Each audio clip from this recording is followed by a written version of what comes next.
It's coming, it's coming. I just heard the trumpet sound. And now God's face I played this scene. Yes, the King. Oh, the King. Oh, praise God. Praise God. He's coming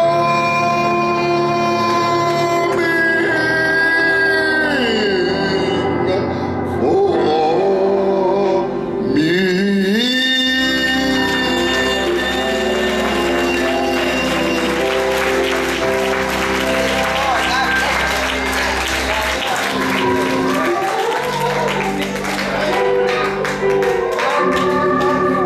Oh, yeah.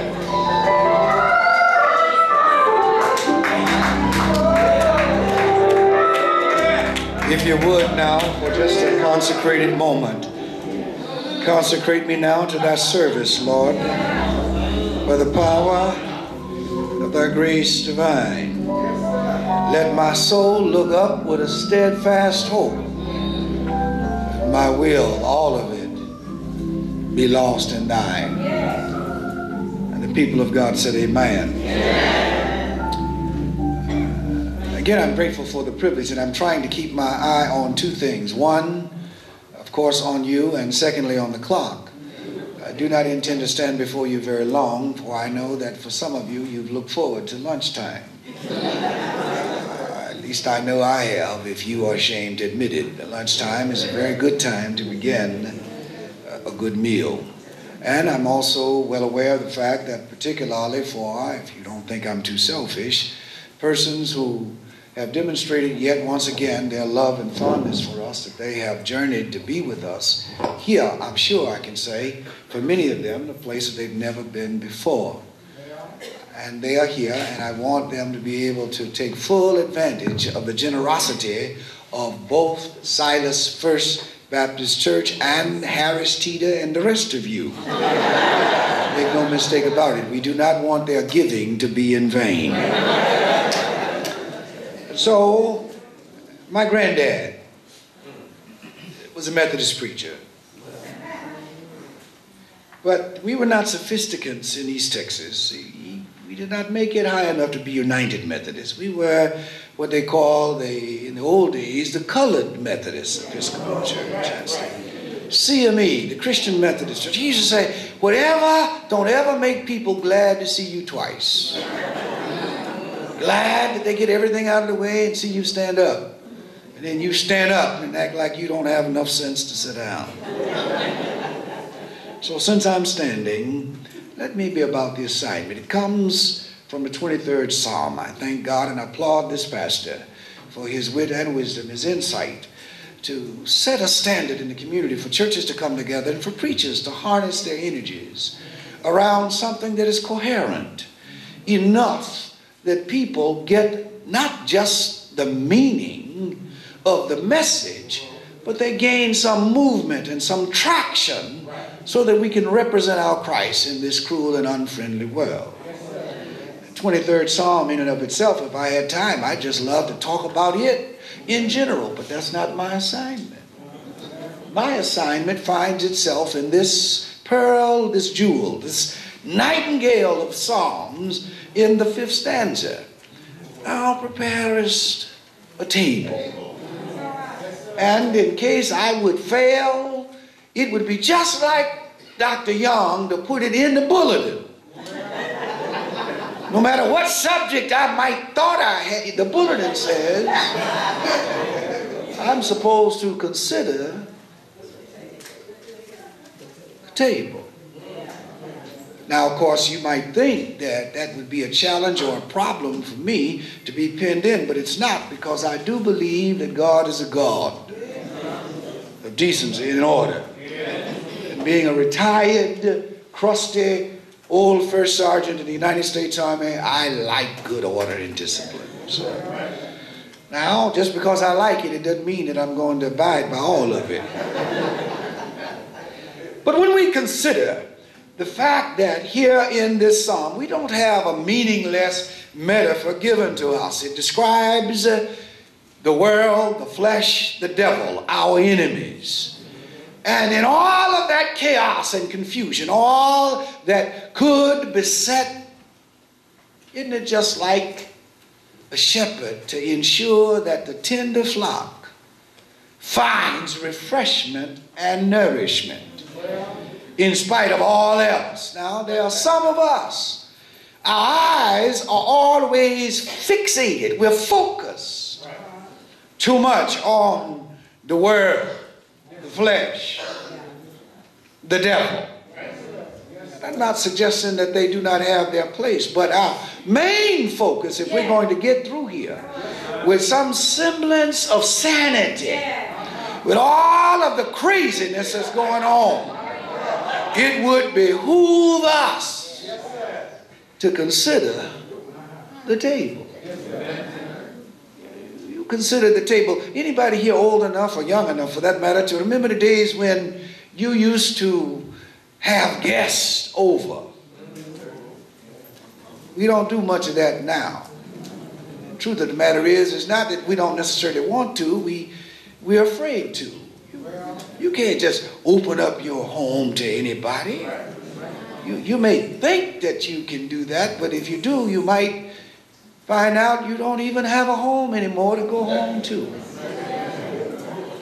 But back in the day, when folk did not have much of anything, occasionally there would be a table spread for guests. It was not one with the usual placemats and the little tumbler glasses made out of plastic with the oil still on it because you were the dishwasher. Granny would get out fine linen. Same stuff that you can hardly ever eat of, so you thank God that guests were coming. But even so, you still didn't get a chance to take up your place at the table until after they had finished. You hoped that there would be enough chicken, drumsticks, wings left that maybe you might graduate from the neck and the back. Probably many of you don't know what I'm talking about, but see, I forgot to tell y'all, I'm a country boy from East Texas. So I don't know if it's that much different, whether it's Texas or Tennessee or Tennessee or Maryland or Maine or wherever. All of us can remember in the day when a table would be spread and feasts would take place. Well, do you not know, my dear brothers and sisters, that when we look at this 5th stanza of the 23rd Psalm, that the idea of a table bears some clarification? Because this table literally means in the original language that high place. It does not have to deal with just what we think of, some smooth raised platform upon which dishes would be placed, but this comes out of an era, it comes out of a context where shepherds would lead their flock up the mountain. That's a journey in and of itself. But before going up there, leading the flock, the shepherd would go there first. And oftentimes they would go even before the rays of the sun had caused the snow upon a mountaintop to melt. They would look out places that would be suitable for grazing. And then when the springtime would come, I'll only be another few minutes or so, I'm almost finished. When the springtime would fully come, grass would become lush and green. Birds would be serenading the breeze, and the soothing zephyrs of the sun would cast its glistening rays upon the ripples the wind would create upon the still waters. Shepherd would ensure, however, to take his eye and be very careful.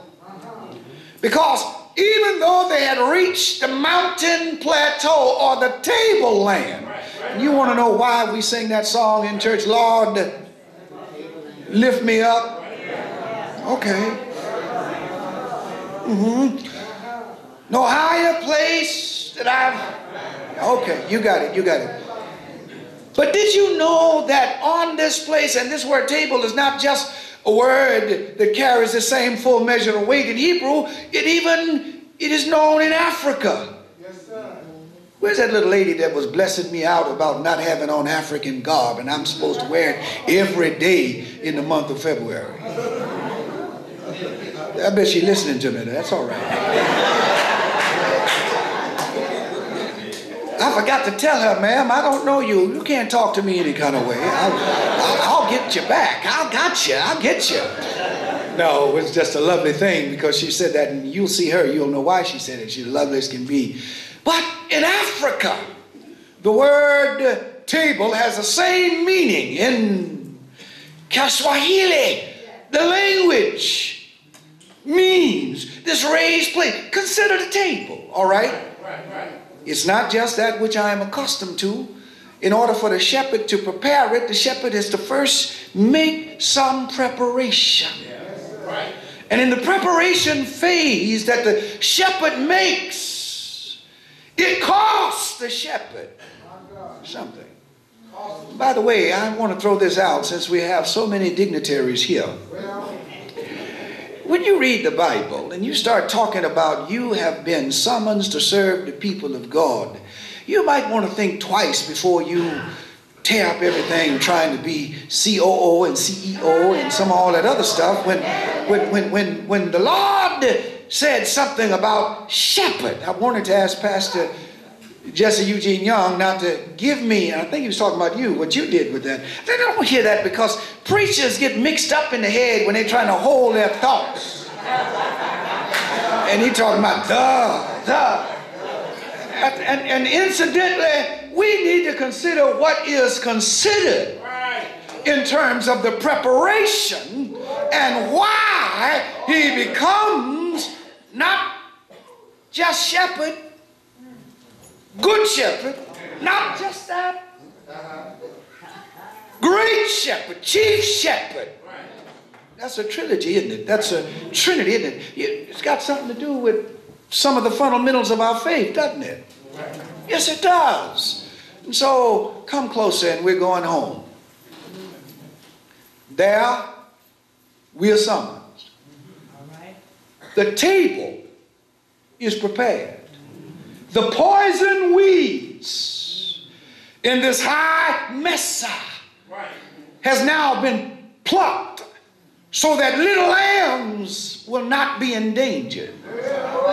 Do you see the similarity between the sheep, the shepherd, and here we are in 2018, still the same. Why does the shepherd have to pluck from the lush, beautiful green grass other poisonous weeds? Why is it necessary? Because the same way they were, we will always want to dibble and dabble in that will destroy us. But the shepherd looks out for your best interest, our best interest. So, my sisters and brothers, before I go to my seat, notice I said the shepherd goes up first. He prepares. He doesn't delegate that. Aren't you glad that your soul salvation is not delegated to somebody else? What if our salvation was in the hands of the halls of Congress? Lord have mercy. What if your welfare was dependent upon what is legislated? What if you had to depend on the goodness of somebody else finding favor in you? What if it was all dependent upon who you were, who your daddy, who your mother, where you come from, what's your pedigree, how educated or how sophisticated or how much money you have to lay claim on? But thank God, the Bible assures that He prepares a table in spite of the world, the flesh, and the devil. He prepares a table, not concerned about the world, the flesh, or the devil. He prepares a table in the presence of mine enemies. And that tells me that if He prepared it, He's right there somewhere. And as long as the Lord is with me, I do not have to worry about those enemies, because I have a table. Consider the table. I just want to close by saying, what's on the table for you? I'm glad that the menu includes grace. That's on the table for you. Look beyond my faults and saw my needs. It was His amazing grace. Oh, sweet the sound that saved a wretch like me. Once lost, now find, blind, but now I can see. Have you stopped to consider your table? Have you considered not only if He prepared it, He's present, but what's on the table are the things you need for your protection. Not only is grace there, but righteousness is there. Not your righteousness, but His righteousness. Not my righteousness, His righteousness. Not my wishes, but His hope and seal. Yes! It's on the table. Mercy is on the table, because all we like lost sheep have gone astray at some point or another. But thank God, God's mercy will meet you. Thank God His grace will guard you. And thank God His righteousness. If you look at it, it has a tinge of blood on it. I think I'll save that for somebody on Easter. But you know what that represents, don't you? Thank God, when you consider our table, we ought to understand that we have presence, protection, we have power. What is the power that's there on the table? The power to make my enemies not take up all my time. The power to not have the world to be my only witness. The power.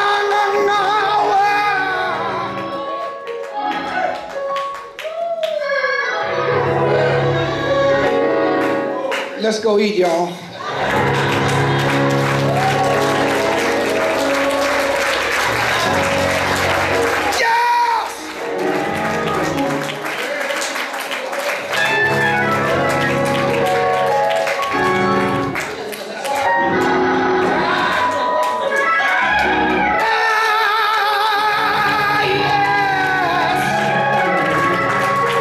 Y'all excuse me.